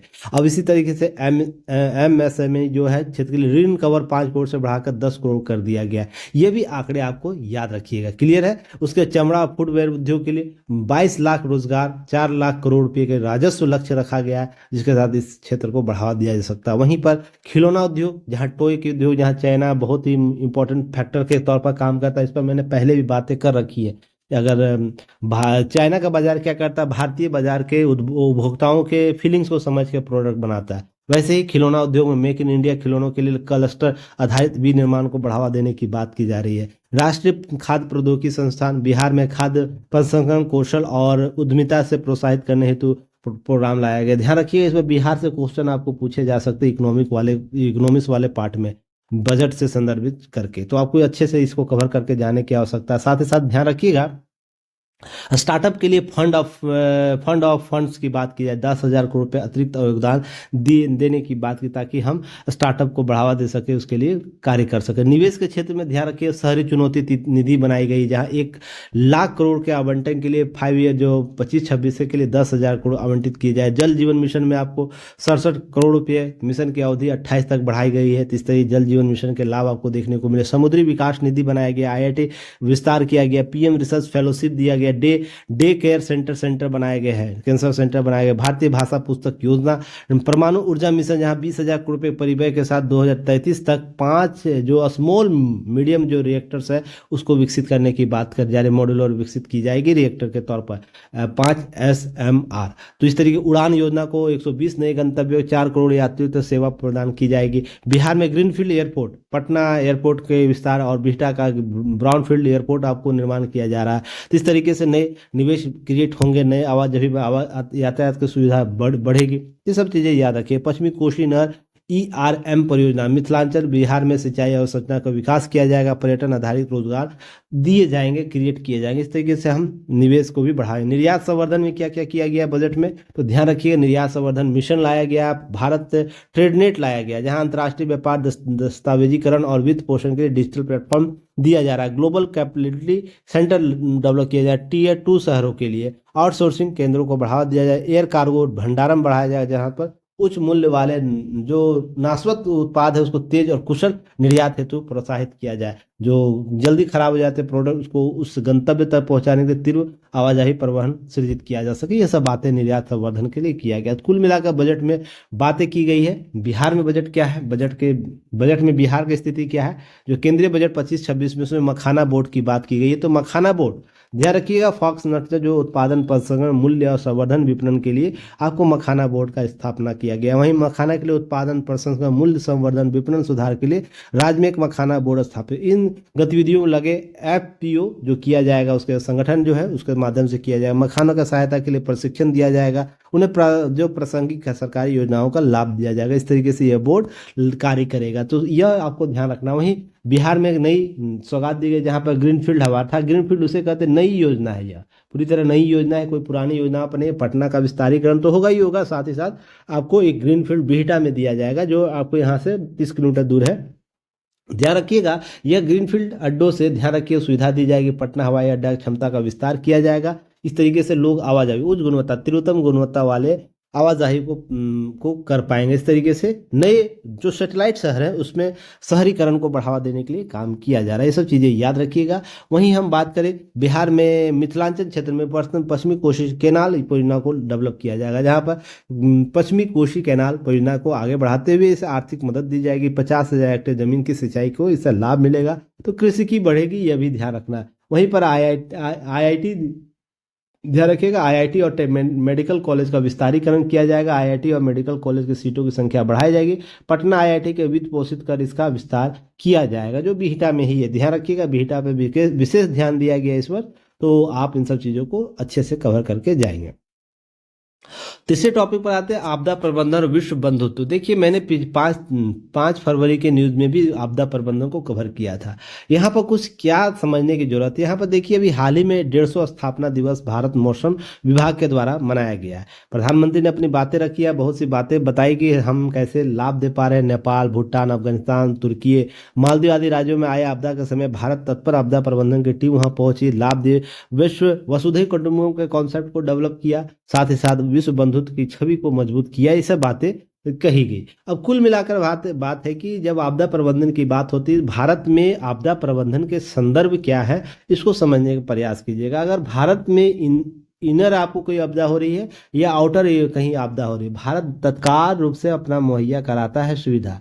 उसके लिए इसके पास स्ट्रक्चर ऐसे है। अगर हम गुजरात के भुज वाला कॉन्सेप्ट देख ले, जहाँ पर आपदा आया था तो कितने लोग मर गए थे, और भी आपदाएं उससे पहले आती थी। प्रबंधन हमारे यहाँ हुआ नहीं करता था, तो हम आपदा से पहले, आपदा के समय, आपदा के बाद ऐसे प्रबंध नीति को लेकर काम करते। तो हम तत्काल रूप से, अभी हाल ही में भीष्म एक क्यूब की बात हो रही थी, आप लोगों ने उसके बारे में मैंने न्यूज़ कवर किया था। तो आपको यह सब याद होनी चाहिए, सब तथ्य, कि हम इससे आपदा प्रबंधन को कैसे वैश्विक नजरिए से जोड़ सकते हैं। तुर्की में भूकंप आया था, भारत तत्काल रूप से वहाँ पहुंचा, भीष्म आपको किट दिया, जिसके माध्यम से क्या हुआ कि वहाँ पर तत्कालिक रूप से अस्पताल क्रिएट किए गए, लोगों को सुविधाएं दी गई, साथ ही साथ आपदा का तुरंत निष्पादन कराया गया। हमारे कुछ डॉग वहाँ गए, स्कॉट गार्ड डॉग, तो क्या होते हैं, उससे हम उन सब चीज़ों का प्रबंधन कर पाते हैं, हम जल्दी चीज़ों को खोज पाते हैं आपदा में, आपदा के प्रबंधन करने के दौरान। तो इन सब चीज़ों को ध्यान रखना। इसी तरीके से पिछली सदी अंतिम दशक में निपटने संबंधित अंतर्राष्ट्रीय दशक 1999 से 2000, Yokohama strategy 1994, Hyogo framework action 2005, Sendai 5 frame 2015 जैसे प्रमुख कदम उठाए गए हमारे देश में लागू करने के लिए। इसी दौर में भारत ने भी 21वीं सदी के आर्थिक वर्षों में हिंद महासागर में आए 2004 में सुनामी के बाद आपदा प्रबंधन के लिए अब अधिनियम लाया 2005 में, आपदा प्रबंधन अधिनियम। ये आपको याद होगा, NDRF की जो चीज़ें बनाई गई, स्ट्रक्चर बनाया गया, जिसमें मैंने 5 फरवरी पर न्यूज़ भी कवर किया है। तो आपको ये सब चीज़ें याद रखना। जिला स्तर से लेकर राष्ट्रीय स्तर पर हमने प्रबंधन की बात की, राष्ट्रीय आपदा मोचन बल की बात की। ये सब गठन हुआ जो संरचनात्मक रूप से आपदाओं के सहयोग और सॉफ्ट पावर नीति हमने इसके तहत नवाया। वो बांग्लादेश का मुद्दा हो, श्रीलंका का मुद्दा हो, अफगानिस्तान का मुद्दा हो, या तुर्की का मामला हो, मालदीव का मामला, कहीं भी इस प्रकार के आपदाएं आती है, इस प्रकार से जोखिम होता है, नेपाल का मामला हो, तो इन सारे जगह हमारे आपदा प्रबंधन की टीम वहां पहुंचती है, सुविधाओं का लाभ देती है। अभी ध्यान रखिएगा, हमने अंतर्राष्ट्रीय संबंध में आपसी सामंजस्य बढ़ाने के लिए बंधुता एवं सहयोग की नीति अपनाई, सैन्य और आर्थिक क्षमता का विकास किया। आज कूटनीति सॉफ्ट पावर नीति के कॉन्सेप्ट भारत के ली जाती है। वहीं अंतर्राष्ट्रीय संबंधों को विशेष जोसेफ नाई के द्वारा कहा जाता है कि सॉफ्ट पावर का तात्पर्य आक्रामक सैन्य और मौद्रिक प्रवाह का उपयोग किए बिना अनुनय, विचार और संस्कृति, व्यवहार और सहयोग भाव का राष्ट्रों के प्रभावित किए संबंधों को सुदृढ़ करना। जो भारत इसमें रणनीतिकार है। आपको ध्यान रखना, भारत इसके लिए भारत के सॉफ्ट नीति को विश्व में अनुसरण किया जाता है। अब इस चीज को ध्यान रखें, पड़ोस नीति, पड़ोस राष्ट्रों में वैश्विक पटल में सॉफ्ट पावर डिप्लोमेसी के आधार पर संबंधों को बेहतर करने का प्रयास किया जाता है। विभिन्न देशों के साथ विपरीत और आपदा स्थिति में सॉफ्ट नीति, पावर कूटनीति का प्रयोग किया जाता है। ध्यान रखिएगा, जिसका उदाहरण हमें भारत में द्वारा किए गए अंतर्राष्ट्रीय सहयोग, जैसे 2023 में तुर्की में आया, सीरिया में आया, ऑपरेशन दोस्त चलाया गया, 2022 में ऑपरेशन गंगा यूक्रेन के मामले में, 2021 में ऑपरेशन देवी शक्ति अफगानिस्तान के मामले में, और 2016 में ऑपरेशन संकट मोचन ऑपरेशन मैत्री नेपाल के मामले में ज्वलंत उदाहरण। तो इस तरीके से उदाहरण आपको याद रखने चाहिए। यह देखिए लेख इसलिए दिए जाते हैं ना, आप डाटा बहुत जगह बटे रहते हैं, उसको एक जगह क्या करना, कंसाइज करना है। अगर आपसे इसके बारे में प्रश्न पूछे 150 स्थापनाओं का क्या उद्देश्य है, तो यहाँ पर आपको इसके संदर्भ में उत्तर लिख देना है। वैश्विक स्थिति में आपदा को लेकर क्या काम किया जा रहा है, इसकी स्थिति को लिख देना है, इस सारे एग्रीमेंट को लिख देना है। उसके भारत ने क्या किया यह लिख देना है। उसके बाद भारत ने अपने सॉफ्ट पावर कूटनीति का कैसे प्रयोग किया आपदाओं में, इसकी इस सारे लेख को लिख देना है, इसके बातों को अपने अपने अपने अपने शब्दों में। वहीं भारत ने वैश्विक खुद को सॉफ्ट कूटनीति को अपनाने के लिए क्या क्या काम किया है, तो हम ऑपरेशन दोस्त की चर्चा कर लेंगे, यूक्रेन में ऑपरेशन गंगा की चर्चा कर लेंगे, ऑपरेशन देवी शक्ति की बात कर लेंगे, ऑपरेशन संकट मोचन की बात कर लेंगे। इस तरीके से हमने सॉफ्ट पावर कूटनीति का प्रयोग किया है। इस तरीके से भारत ने समग्रता मूल्यों में अपने बौद्धिक मानवीय मूल्यों को समग्रता का विस्तार किया, जिस तरीके वैश्विक स्तर पर भारत की क्या प्रशंसा हुई, यूएन के मंचों पर प्रशंसा हुई है। अगर कहीं भी आपदा की बात कर ले, वैसे ही यूएन मंच में जो शांति के जो दल है, सैनिक दल है, वो भारत की प्रतिनिधित्व हमेशा आगे रहती है। क्यों रहती है? रीजन है कि हमारा सॉफ्ट पावर कूटनीतिक रहता है। हम इसके आधार पर हम बेहतर संबंध स्थापित करना चाहते हैं। वहीं पर भारत के बीच आपातकालीन प्रबंधन के लिए सहयोग के लिए भारत, इंडोनेशिया, जापान आदि के साथ समझौता ज्ञापन महत्वपूर्ण कदम निभाया था। ध्यान रखिए, ये सब चीजें याद रखिए। वही IMD का विजन 2047 याद रखिए। विदेश नीति परस्पर सहयोग के आधार पर बनाकर तेजी विश्व ज्वलंत निराकरण के सहभागी पर जोर दे रहे हैं। आज ग्लोबल वार्मिंग में जैसी आपदाओं में हम बेहतर सहयोग करने की बात कर, संवाद की आवश्यकता की बढ़ा गए। भारत इसके लिए मौसम विभाग के द्वारा विजन 2047 जारी किया गया, जहां पर भारत और पड़ोसी देशों के साथ हम क्या करेंगे, वेदर रेडी क्लाइमेट स्मार्ट बनाने पर जोर दिया जाता है। ये कॉन्सेप्ट याद रखिए, वेदर रेडी क्लाइमेट स्मार्ट बनाने की बात हो रही है। 2047 में भारत अंतर्राष्ट्रीय स्तर पर दशकों में जलवायु समस्याओं से निपटने के लिए संबंधी मौसम विभाग, डाटा आदान प्रदान, वैश्विक संस्थाओं के साथ संयुक्त प्रयास आधारित अनुसंधान सहयोग को बढ़ावा देने की बात कर रहा है। तो इस तरीके से आपसे प्रश्न पूछे आपदा प्रबंधन में, जलवायु परिवर्तन में भारत की नीतिगत कार्यों को पर विवेचना करिए। तो इसकी चर्चा जरूर होनी चाहिए कि विजन आपका 2047 क्या है IMD का। आपदा प्रबंधन सबसे इंपॉर्टेंट पार्ट है, क्योंकि जलवायु परिवर्तन एक प्रकार का आपदा के संदर्भ में ही देखा जाता है ना, तो आपको इसकी जानकारी देनी होगी, नहीं ना कहीं छूट जाएगा। आपके ऐसे में इसकी जानकारी तथ्योगत शामिल होना चाहिए। तो आपको ये सब चीज़ें याद रखनी। बढ़ती विशेषज्ञता के लिए एक मजबूत स्थापित बात होनी चाहिए। वहीं मानव जनित आपदाएं की बात होनी चाहिए। अगर स्थानीय स्तर पर, राष्ट्रीय अंतर्राष्ट्रीय स्तर पर मानव जनित आपदाओं की बात होनी चाहिए। इस तरीके से बात हो रहा है। हम रेल सड़क दुर्घटना भगदड़ जैसे स्थिति में, अभी कुंभ में ऐसी स्थिति उत्पन्न हुई, तो इस तरीके से कैसे प्रबंधन, कैसे इसकी बात की जा रही है। तो हम केवल राष्ट्रीय स्तर पर मुद्दों का समाधान नहीं चाहते, वैश्विक स्तर पर भी मुद्दों का समाधान चाहते। इसमें आपदा प्रबंधन जो अधिनियम 2005 है, उसके संदर्भ में सारी चीजों को याद रखना है। वैश्विक स्तर पर समझौते क्या है, भारत क्या कर रहा है, भारत किस तरीके से सॉफ्ट पावर नीति का अपना रहा है, तो ये सब सारे तथ्यों को आपको याद होने चाहिए। उसका उत्तर लेखन में शामिल कर लीजिएगा। अब यहाँ ध्यान रखिएगा, इसके अतिरिक्त मेंस के टॉपिक में यह भी इंपॉर्टेंट टॉपिक है, ध्यान रखिएगा। हम जब बात करते हैं डीप सीक, आपको चाइना का जो डीप सीक जो कॉन्सेप्ट, AI कॉन्सेप्ट मेधा लाया है, उसी तरह ChatGPT है। निजता का सबसे बड़ा सवाल है कैसे है, तो देखिए पेरिस में कृत्रिम मेगा का शिखर सम्मेलन आयोजित होने वाला है, जहां पर बातें होंगी AI के बदलते स्वरूप में। फ्रांस में यह शिखर सम्मेलन होता है, ध्यान रखिए, किया जा रहा है कृत्रिम मेधा पर, AI पर। तो इसमें विशेषज्ञ जितनी भी टीमें आई है ना, यही दो बातें करके आ रहा है, जहां पर डीप सीक और ChatGPT के माध्यम से जो AI के बदलते स्वरूप में व्यक्तियों की निजता का प्रश्न है, उस पर सवाल उठेगा और उस पर चर्चा होगी। उस पर लोग के द्वारा निर्णय लिया जाए, संस्थाओं के द्वारा निर्णय लिया जाए, देश के प्रतिनिधियों के द्वारा निर्णय लिए जाएंगे। तो इसके लिए वाद संवाद का एक नया मंच दे रहा है। तो दाव यहाँ पर ध्यान रखिएगा, यहाँ पर चीजें समझने का प्रयास कीजिएगा। मैं यहाँ पर ये नहीं जा रहा हूँ डीप सीक क्या है, ChatGPT क्या है, मैंने पहले भी इस पर चर्चा कर रखा 5 फरवरी वाले न्यूज एनालिसिस में, जाके बच्चे देख लीजिएगा, जो नहीं देखे, जो देखे उनको पता होगा। तो यहाँ पर समझने का प्रयास यह करना है ना, इन जैसे जो भी मुद्दा है, जहाँ पर सीधे हम AI से जुड़े हुए मुद्दे को देखते हैं, AI से मुद्दे में जुड़े हम ब्लॉकचेन की बात कर लें या डीप फेक की बात करें। डीप फेक आप सुने होंगे, फेस की बात हुई थी जहाँ पर एक साउथ की एक्ट्रेस को ही उनके बॉडी किसी और की, उनका फेस उनका था और उनके बाद एक ट्रोल वीडियो बना दिया गया, एक न्यूड वीडियो बना दिया गया था। तो ये सब मामले आप देखेंगे, सुने होंगे। तो यहाँ पर लोगों की निजता का सवाल सबसे बड़ा प्रश्न आ जाता है, निजता। तो निजता के संदर्भ में समझिएगा, व्यक्ति की गरिमा इंपॉर्टेंट है। व्यक्ति की गरिमा, किसी भी स्थिति में आप कैसे भी व्यक्ति हो, आप क्यों नहीं क्रिमिनल हो, क्रिमिनल ही क्यों ना हो, आपकी गरिमा का ठेस कोई भी संस्था, राज्य की एजेंसी के द्वारा नहीं उसको ठेस पहुंचाए। ऐसा संवैधानिक तौर पर बातें की। हालांकि व्यवहारिक स्तर पर बहुत सी चीजें हो जाती है, जैसे युक्ति प्रबंधन में बातें आप लोग पढ़ते होंगे, कार्य और निष्पादन के दौर आपको देखते हुए निजता का उल्लंघन हो जाता है। अभी हाल ही में देखे होंगे आपको, जब अमेरिका भेज रहा था भारतीयों को, अवैध भारतीयों प्रवासियों को, तो सिक्कड़ से बांध कर भेजा गया। तो वो उसका डिपोर्ट प्रोसेसर है, रिपोर्ट प्रोसेसिंग है कि किसी व्यक्ति को, अवैध व्यक्तियों को कैसे देश से बाहर निकालना, वो अपना प्राथमिक उपचार करता है। पर भारत के नज़रिए से ये लगता है कि उसका मानवाधिकार का हनन हो गया। भारत में कुछ नेताओं को ऐसा लगता है कि नहीं, व्यक्ति की गरिमा को ठेस पहुंचा, भारत के स्वाभिमान को ठेस पहुंचा दिया गया। पर किसी देश ने अपना एक स्ट्रक्चर बना रखा है कि हमको अपने देश से बाहर किसी व्यक्ति को बाहर करना है, तो इसके लिए क्या क्या उच्च क्वालिटी के एमओयू हो सकते हैं, उसके माध्यम से एसओपी हो सकते हैं, जिसके माध्यम से हम चीज़ों को इस तरीके से हम उस देश तक उस व्यक्ति को पहुंचा सकते हैं, उनको सुरक्षा देकर। तो ये सब चीज़ें उनका है। तो ये एक फैक्ट ये भी तो आता है ना, निजता का सवाल, फिर मानवाधिकार का सवाल, व्यक्ति की गरिमा का सवाल।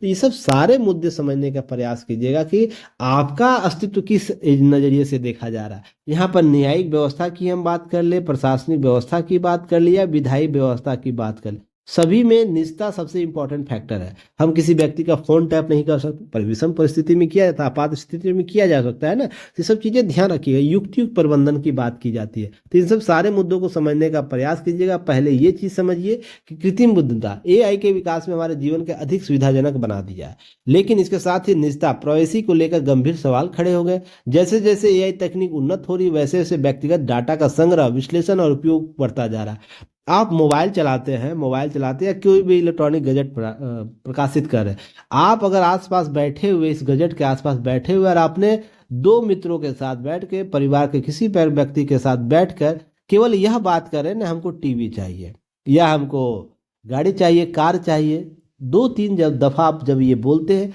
इसमें इनबिल्ड जो प्रोसेसर लगा हुआ है, एआई प्रौद्योगिकी के माध्यम से आर्टिफिशियल इंटेलिजेंस प्रोसेस लगा हुआ है, वो आपके आवाज़ को कैच करके आपके चीज़ों को क्या करता है, जब आप स्क्रॉल करते हैं कुछ चीज़ भी यहाँ पर इंटरफेस में, तो आपको उसका प्रोडक्ट का प्रचार दिखाता है। तो सोच के देखिए हमारा निजता किस रूप से प्रभावित होता है।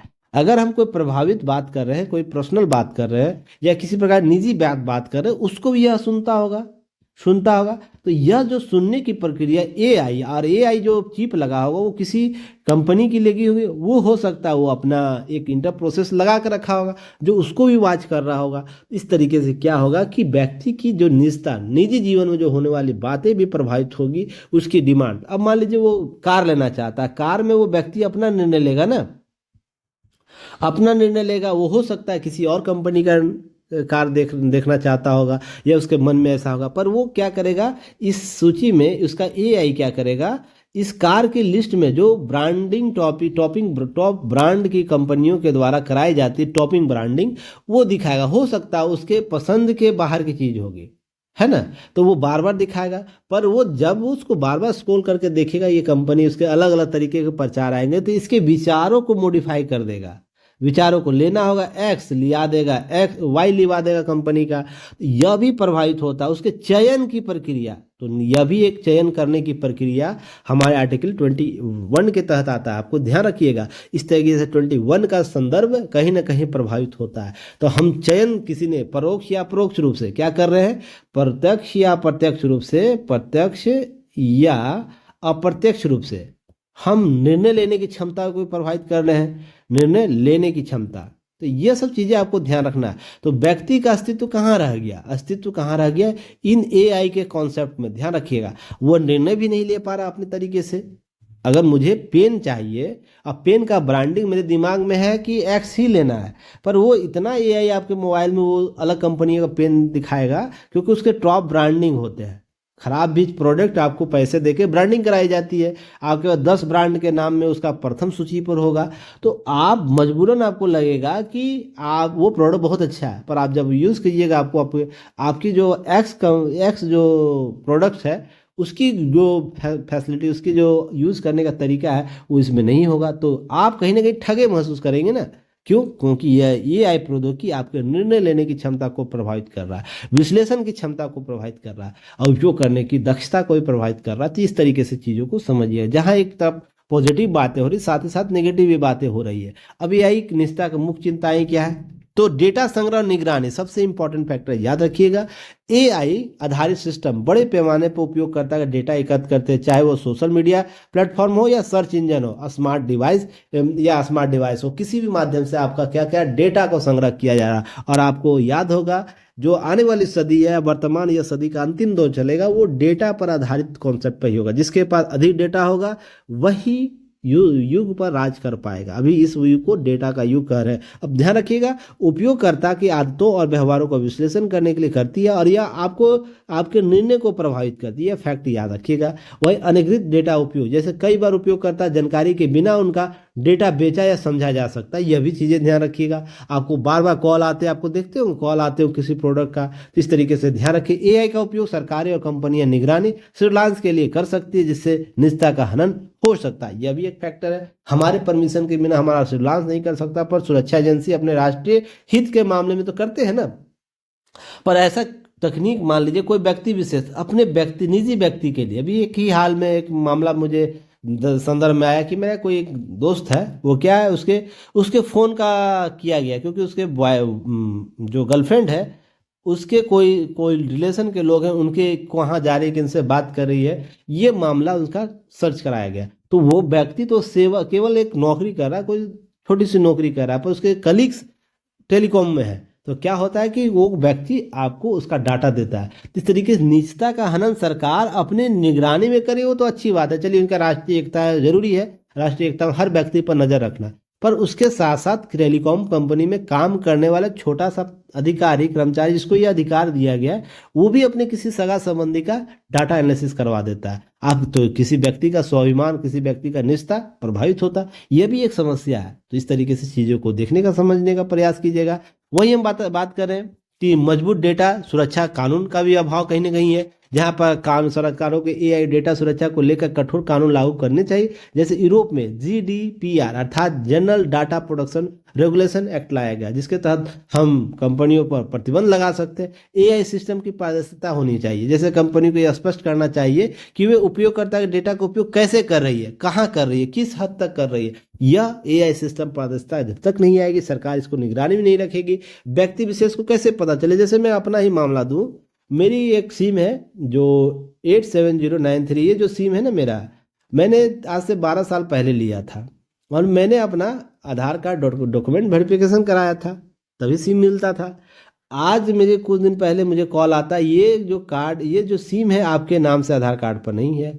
और मैंने आज तक ये कंपनी में जियो की कंपनी यूज, और मैं इसके लिए ऐप डाउनलोड नहीं किया हूँ जियो का, जहाँ पर दिखाता है कि किसके नाम से सिम कार्ड। मुझे ज़रूरत नहीं थी, मेरा सिम चल रहा था, रिचार्ज हो रहा था, सिम कार्ड चल रहा था, कॉल आ रहा था, डाटा चल रहा था, मुझे क्या मतलब है माई जियो ऐप डाउनलोड करके ये देखना है कि मेरे नाम से डाटा। जबकि ट्राई के ऐप पर, ट्राई जो होता है जहाँ पर ट्राई, उसके ऐप, उसके पोर्टल पर इस नंबर का जो रजिस्टर्ड आधार कार्ड है वो मेरे नाम से। अब यह मुझे नहीं समझ में आ रही है, सोच के देखिएगा कितना मैनिपुलेट होता है आपका डाटा। अब ये मुझे नहीं समझ में आ रहा है, ट्राई गलत है या कंपनियां गलत है। तो दोनों ही अपने आप को कंप्लीट करेगी नहीं, आप गलत हो अर्थात उपभोक्ता गलत है। अरे मुझे जब तक जरूरत नहीं होगी, मैं क्यों जाऊंगा किसी कंपनी के पास, किसी संस्थान के पास, मुझे इसके बारे में हमको जानकारी दो। मेरी काम चले, जनता को या आम व्यक्ति उपभोक्ता को ये फर्क नहीं पड़ता है कि उसके नैतिक जीवन में उसके क्या ऑफिशियल चीज़ें चल रही है, अनऑफिशियल चीज़ें चल रही है, उसका काम चल रहा, क्योंकि वो इतना अपने दैनिक जीवन में व्यस्त है ना, उसको मौका नहीं मिलता है सब चीज़ों को सोचने के लिए। तो आप सोच के देखिए, तो यहाँ पर निजता कितना खराब चीज़ है कि मेरी निजता को ना ट्राई सही कर पा रहा है, ना कंपनी सही कर पा रही है। तो यही मामला आपको बड़े पैमाने पर सोचने को मिलेगा। काम आपके नाम पर हो रहा, कोई उसका माल कोई और खा रहा होगा। तो यह चीज़ें समझिएगा। अब इंड टू इंड इंक्रिप्शन के बारे में, व्यक्तिगत चैट डेटा सुरक्षित रखने के लिए इस तरीके तकनीकों का उपयोग किया जाना चाहिए और व्यापक तरीके, कठोर तरीके से किया जाना चाहिए। निजता अनुकूल एआई विकास की बात हुई, एआई को इस तरीके से विकसित किया जाना चाहिए कि वह न्यूनतम डेटा संग्रहित करे और उपयोगकर्ता के गोपनीयता को बनाए रखे। यह हो सकता है इस तरीके से कि हम एक समय निर्धारित कर दे, इसके तहत उसका डाटा स्वतः समाप्त हो जाए, और वो कम समय का होना चाहिए। 1 सप्ताह का, 15 दिन का डाटा बना दीजिए ऐसा फॉर्मेट कि ऑटोमेटिक उसका डाटा, जो पिछला डाटा टोटल है, वो डिलीट हो जाए आपके सर्वर से, ताकि उस व्यक्ति की गरिमा कुछ लंबे समय में मिसयूज नहीं किया जा सके। तो इस सब चीज़ों को समझने का प्रयास कीजिएगा। इसके अतिरिक्त डीप फेक की पहचान की चोरी, यह भी एक नया मामला निकल के आया हाल ही में, जहाँ पे एआई आधारित डीप फेक तकनीक का नकली वीडियो ऑडियो बनाए जा सकते हैं। इसके गलत सूचना फैलाने के लिए, व्यक्तिगत छवि नुकसान पहुंचाने के लिए सब मामला होता है।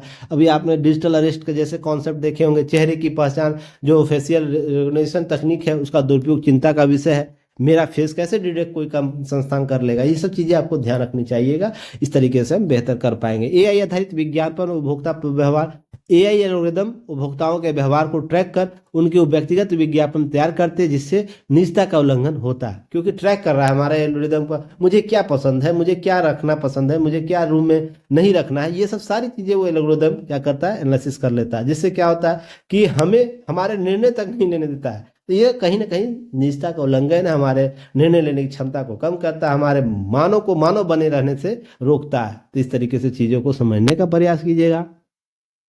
कुल मिलाकर यही सब चीज़ें आपको उभर कर सामने, ऐसे वाले पार्ट में ध्यान रखिएगा।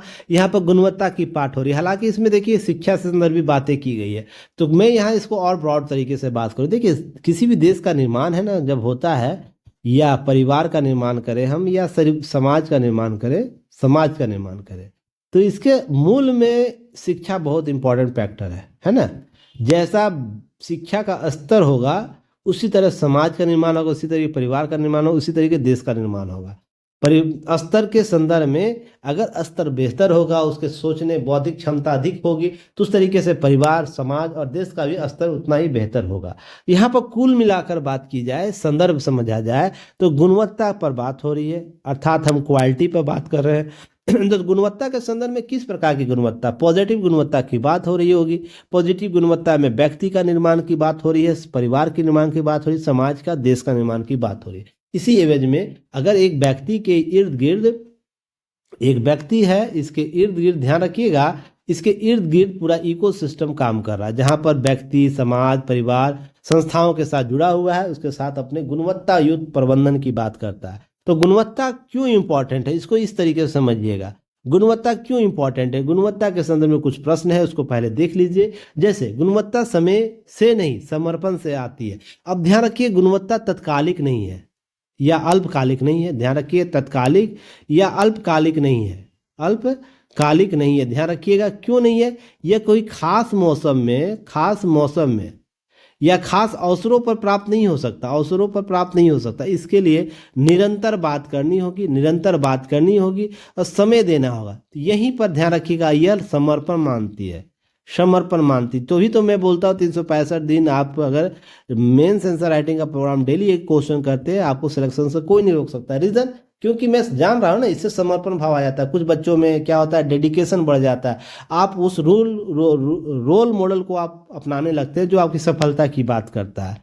सफलता, रोल मॉडल कहने का मतलब आप कार्य करने की दक्षता को बढ़ा देगा, कार्य दक्षता को बढ़ा देगा, कार्य क्षमता को बढ़ा देगा, साथ ही साथ कार्य परिवेश को बढ़ा देगा। कार्य परिवेश, जो आपका जहाँ काम कर रहे हैं वहाँ पर परिवेश को बढ़ा देगा, अर्थात पॉजिटिव एनर्जी आपके अंदर ला देता है। यही गुणवत्ता इंपॉर्टेंट फैक्टर है। गुणवत्ता किस तरीके से समर्पण को ला देता है, क्योंकि आप बेस्ट क्वालिटी की चीज़ें जब डिजर्व करते हो ना, तो उसके लिए बेस्ट क्वालिटी का अर्न भी करते होंगे ना, तभी तो आप समर्पण के भाव को, कॉन्सेप्ट को ला पाते हो। इस तरीके से ध्यान रखिए, अच्छी चीज़ देर से बनती है पर टिकाऊ होती है। मैं बार बार बोलता हूँ इस चीज़ को, अच्छी चीज़ अर्थात जो गुणवत्ता युक्त होगी तो टिकाऊ हमेशा रहे, उसमें स्थिर होगा, स्थिर भावना होगा, स्थिर अर्थात उसमें मोड होगा। अर्थात मोड कहने का मतलब है कि वो किसी भी विषय पर विभिन्न तरीकों से सोचने, निर्णय लेने की क्षमता रखता होगा, क्योंकि उसके अंदर वो एबिलिटी आ रखी है, जिसके माध्यम से उसने समर्पण के भाव से गुणवत्ता के एवज में एक लंबी प्रक्रिया को अपनाया होगा।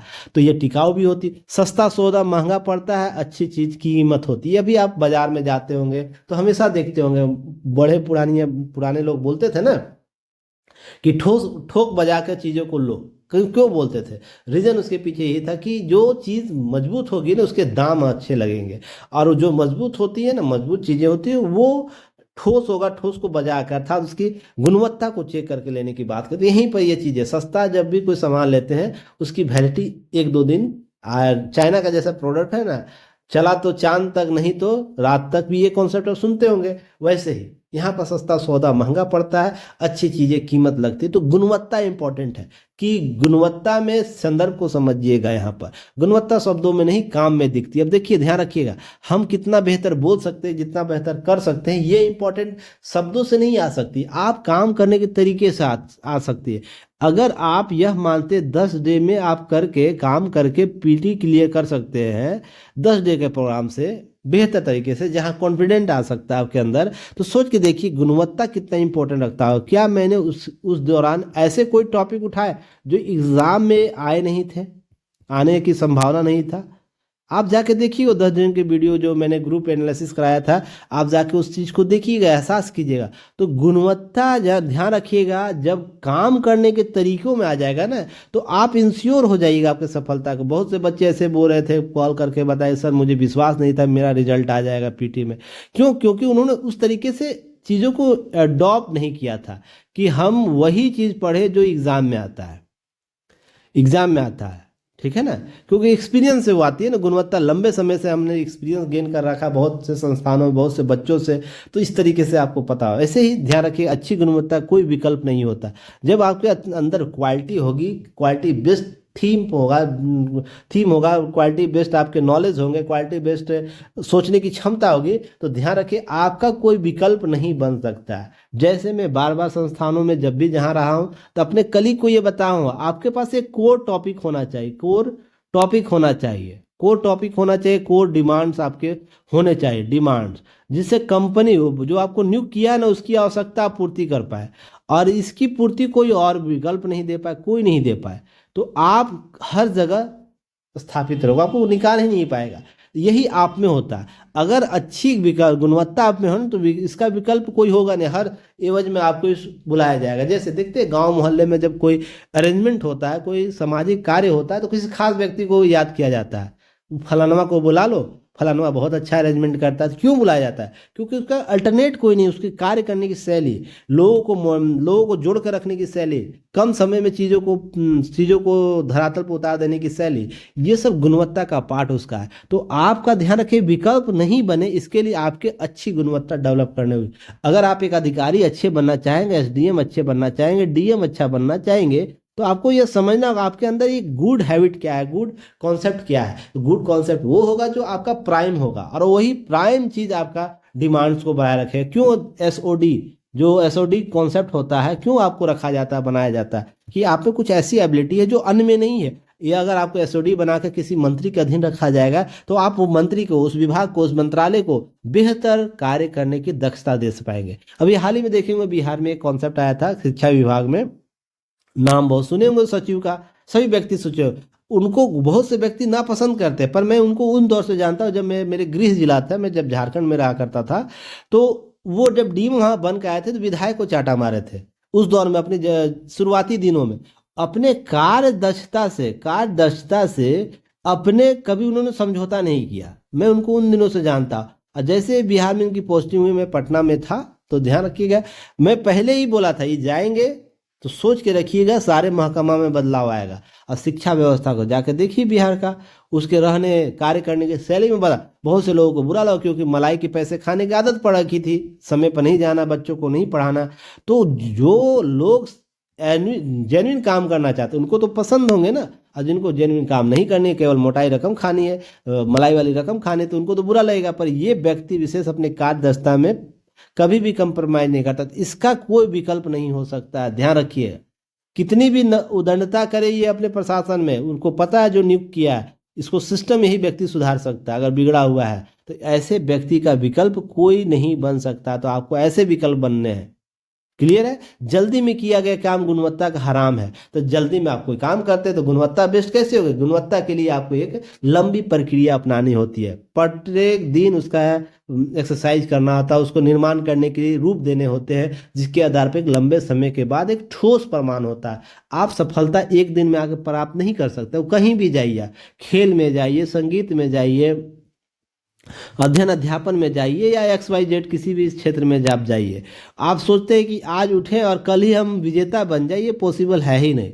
उसके लिए समय देना होगा, समय देना होगा, वर्ष लगाने होंगे आपको, आपके विकल्प अपने गुणवत्ता पर काम करना होगा, तभी आपको क्या होंगे, बेहतर विकल्प बन पाएंगे। तो ये सब चीज़ें याद रखिए। गुणवत्ता ही पहचान है, नाम तो सभी के होते हैं। यह भी ध्यान रखिएगा, एक कॉन्सेप्ट है, पहले इस्तेमाल करें तब विश्वास करें, सुने होंगे ना।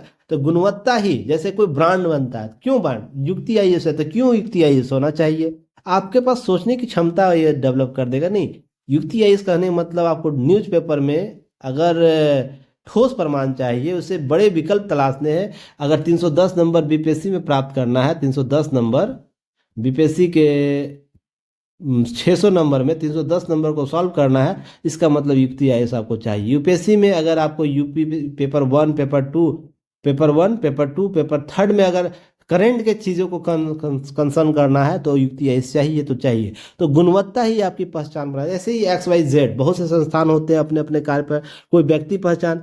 क्रिकेट का मतलब सचिन, कहने का मतलब समझ गए।